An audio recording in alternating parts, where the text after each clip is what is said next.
पहले लिख पीछे दे, भूल पड़े तो कागज से ले। अकाउंट और बुक कीपिंग के महत्व को बताने के लिए इससे बढ़िया उदाहरण कोई हो ही नहीं सकता है। बिजनेस में जिसने भी ट्रांजैक्शन करने के बाद उसको लिखा, वो 100% फेल हो जाएगा। कोई भी ट्रांजैक्शन जो आपको करना है उससे पहले उसको लिखना अनिवार्य है। स्वागत है आपका ए डीप डाइव बाय दीप मिश्रा में, और हम चर्चा कर रहे हैं इजी बिज टिप्स के उन वीडियोस पे जिसमें हमने पहले आपसे कहा था कि अगर कोई व्यापार हम छोटा सा प्रारंभ करना चाहते हैं तो कौन कौन सी सावधानियां बरतें।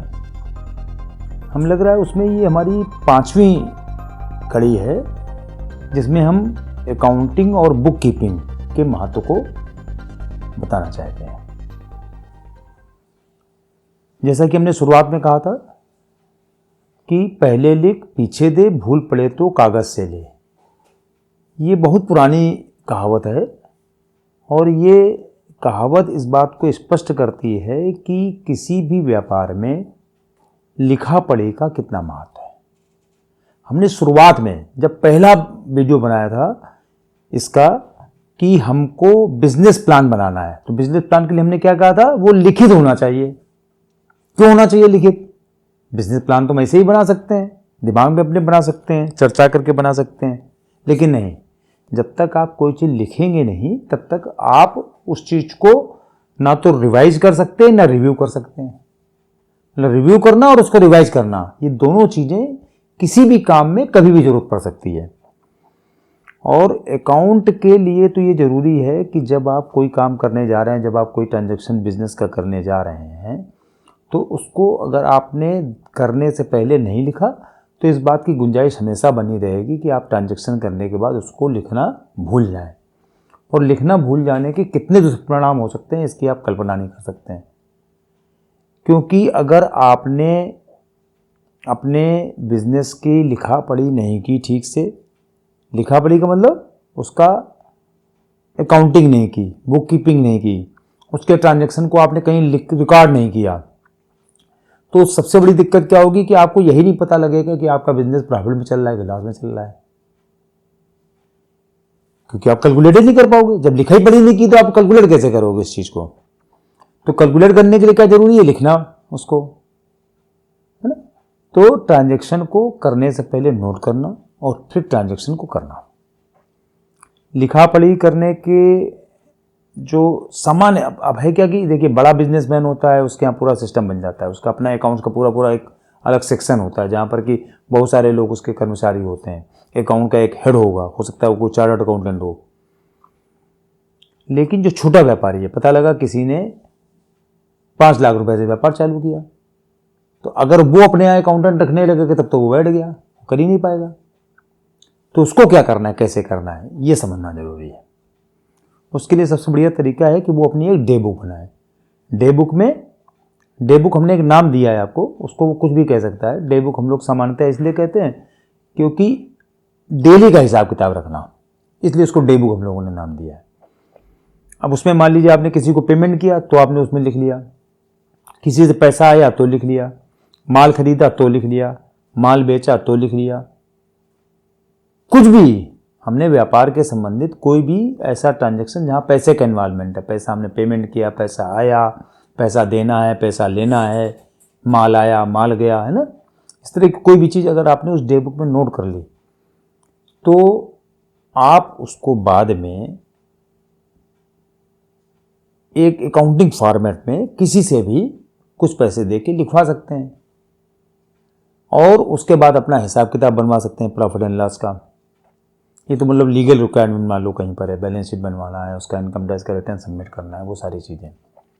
अगर वो नहीं भी करना है तो भी जो आपने लिखा है उससे आपको ये अंदाज़ा लग जाएगा कि दिन भर में हमने कितने का माल बेचा, कितने का खरीदा, कितने हमने खर्च कर दिए। मान लो 100 रुपये का आपने माल बेचा, 80 रुपये का खरीदा, 10 रुपये खर्चा किया, 10 रुपये हमारे प्रॉफिट के हो गए। तो ऐसे तो कैलकुलेट करेंगे ना कि जितना हमने कमाया, जितना हमने खर्च किया, उसमें जो बचा वो प्रॉफिट है। और कमाया 100 रुपये और खर्चा हमने 120 कर दिए तो हमारा 20 रुपये नुकसान हो गया। तो अगर हमने ये लिख पढ़ के रखा हुआ है तो हमको हमेशा अंदाज़ा लगता रहेगा कि वास्तव में हमारे बिजनेस में प्रॉफिट हो रहा है कि लॉस हो रहा है। और जैसा कि हमने बताया कि आप जो बिजनेस कर रहे हैं उससे संबंधित सारे बिल वाउचर किसको कहते हैं कि कोई भी ट्रांजैक्शन जो आप कर रहे हैं उससे संबंधित अगर खर्चा कर रहे हैं तो उसका एक हिसाब बना के रखना कि हमने इस मद में इतना इतना खर्चा किया। और बिल, जैसे कोई माल खरीदा तो उसका बिल, कोई खर्चा किया तो उसका बिल ना, जिसका हमको बिल नहीं मिल पाया उसको हमने अपने पास बना के नोट कर लिया कि हमने इस काम में इतना खर्च किया था। पता लगा हम रिक्शे से गए तो रिक्शे वाला तो बिल आपको देता नहीं है, तो आपने नोट कर लिया भाई कि रिक्शे में हमने 15 रुपये यहाँ से घंटाघर तक के खर्च किए। तो इस तरीके का जो भी आप हिसाब किताब लिखेंगे वो हिसाब किताब आपका बिजनेस में आपको उतना ही ज़रूरी है जितना कि आपका बिजनेस करना। इवन बिजनेस करने से ज़्यादा महत्वपूर्ण है उस काम को लिखना। उससे संबंधित बिल वाउचर रखना, बैंक में खाता है तो बैंक का स्टेटमेंट रखना, चेक बुक अगर आपने इशू करवा रखी है, चेक से पेमेंट करते हैं तो चेक बुक का जो काउंटर होता है उसमें नोट करके रखना कि हमने कौन सी चेक, किस नंबर के चेक, कितनी तारीख को किसको दी, कितनी रकम की दी, है ना। हमारा मान लो जीएसटी का रजिस्ट्रेशन है तो जीएसटी के रिटर्न हमारे, ये भी हमारा उसका अकाउंटिंग के रिकॉर्ड का पार्ट है। रिकॉर्ड में सारी चीज़ें अपने पास संभाल के रखना, क्योंकि कभी कभी बहुत सारे रिकॉर्ड ऐसे होते हैं जो कि आपको आगे लीगल रिक्वायरमेंट के रूप में प्रूव करने पड़ेंगे। जैसे इनकम टैक्स है, इनकम टैक्स हमेशा इस बात को कहता है कि आप अपना इनकम और एक्सपेंसेस का एक सही हिसाब किताब बनाइए और फिर जो भी प्रॉफिट आ रहा है उस पर टैक्स दीजिए। तो अगर आपने लिखा पढ़ी नहीं की तो आप सही हिसाब किताब बना ही नहीं पाएंगे, और जब सही हिसाब किताब नहीं बना पाएंगे तो आपको पता कैसे लगेगा कितना हमारा प्रॉफिट हुआ है, लॉस हुआ, और उस पर टैक्स कितना देना है हमको।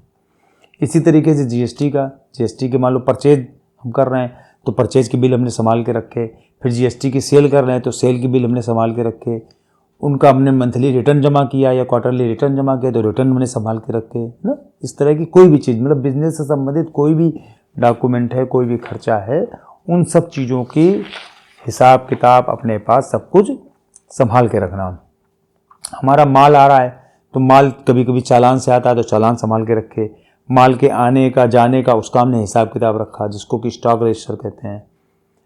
चेक बुक हम इशू कर रहे हैं, चेकें हमारे यहाँ जमा हो रही हैं, कैश जमा हो रहा है बैंक में, उसका हमने हिसाब किताब रखा।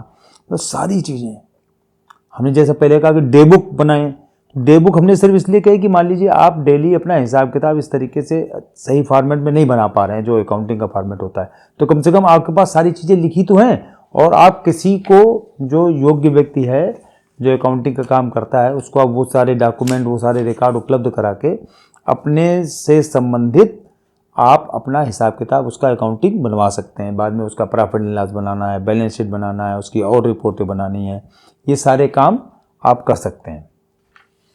जहाँ लीगल रिक्वायरमेंट है उस लीगल रिक्वायरमेंट को पूरा कर सकते हैं। जैसे मान लो हमने इनकम टैक्स का रिटर्न भरा तो उसकी कॉपी हमने लेके रख ली, उसका कंप्यूटेशन ऑफ इनकम लेके रख लिया, है ना। कैश फ्लो अपना बनवा लिया हमने। तो सारे रिकॉर्ड को ठीक ठीक रखना ये ज़रूरी है। अगर हमारे पास उसको रखने के लिए पूरे साधन नहीं है, क्योंकि साधन में पैसा खर्च होता है हर काम को करने में, तो हमने कम से कम अपने समझने भर के लिए उसको नोट कर लिया और फिर किसी योग्य व्यक्ति से वो काम करवा लिया। क्योंकि जरा सा भी आप इस काम में चूके तो जैसा कि हमने शुरुआत में कहा कि अगर आपको यही नहीं पता है कि जो आप व्यापार कर रहे हैं उसमें प्रॉफिट कितना है और लॉस कितना हुआ आपको पूरे साल भर में या पर्टिकुलर पीरियड में, तो आप उस व्यापार को चला ही नहीं पाएंगे। आपका व्यापार 100% वो जो है डूबने वाला है। ये है अकाउंटिंग का महत्व, ये है बुक कीपिंग का महत्व, ये है रिकॉर्ड कीपिंग का महत्व। इसके अलावा और भी विषय हैं जो हम आपको छोटे व्यापार के संबंध में आपसे डिस्कस करेंगे। फिलहाल आज के लिए इतना ही, मिलते हैं ब्रेक के बाद।